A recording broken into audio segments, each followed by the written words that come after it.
IPL ജയം തുടരാൻ Sanju സാംസന്റെ Rajasthan Royals ഇന്നിറങ്ങും. രാത്രി 7:30 നടക്കുന്ന മത്സരത്തിൽ ഗുജറാത്ത് ടൈറ്റൻസ് ആണ് എതിരാളികൾ.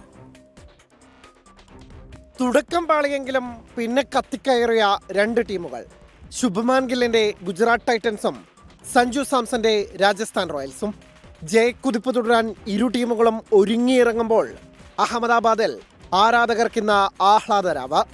ആദ്യ മത്സരത്തിൽ പഞ്ചാബിനോട് പൊരുതിത്തോറ്റ ഗുജറാത്ത് പിന്നെ കീഴടക്കിയത് വമ്പന്മാരായ മുംബൈ, ബംഗളൂരു, ഹൈദരാബാദ് ടീമുകളെ. ശുഭ്മാൻ ഗിൽ നേതൃത്വം നൽകുന്ന കിടിലൻ ബാറ്റിംഗ് നിരയും മുഹമ്മദ് സിറാജിന്റെ നേതൃത്വത്തിലുള്ള ബൗളിംഗ് നിരയും ഉജ്ജ്വല ഫോമിൽ. തന്റെ മാജിക്കൽ ഡെലിവറികൾ വീണ്ടെടുക്കാൻ റാഷിദ് ഖാനും കൂടിയായാൽ ഗുജറാത്തിനെ പിന്നെ പിടിച്ചാൽ കിട്ടില്ല. ഇന്ന് ജയിച്ചാൽ 8 പോയിന്റുമായി ഒന്നാം സ്ഥാനത്തേക്ക് ഉയരാനും ഗില്ലിനും കൂട്ടർക്കുമാവും. ആദ്യ 2 കളിയിൽ തോറ്റു തുടങ്ങിയ രാജസ്ഥാൻ റോയൽസ് തുടരെ 2 കളി ജയിച്ച കിരീട പോരാട്ടത്തിലേക്ക് തിരിച്ചെത്തിയിരിക്കുകയാണ്. സഞ്ജു ഫുൾ ടൈം പിച്ചിലെത്തിയപ്പോൾ തന്നെ ടീമിന് കിട്ടിയ ഊർജം ചെറുതല്ല. ജയ്സ്വാളും ജോഫ്ര ആർച്ചറും ഫോമിലേക്ക് തിരിച്ചെത്തിയതും RRന്റെ ആത്മവിശ്വാസം കൂട്ടുന്നു.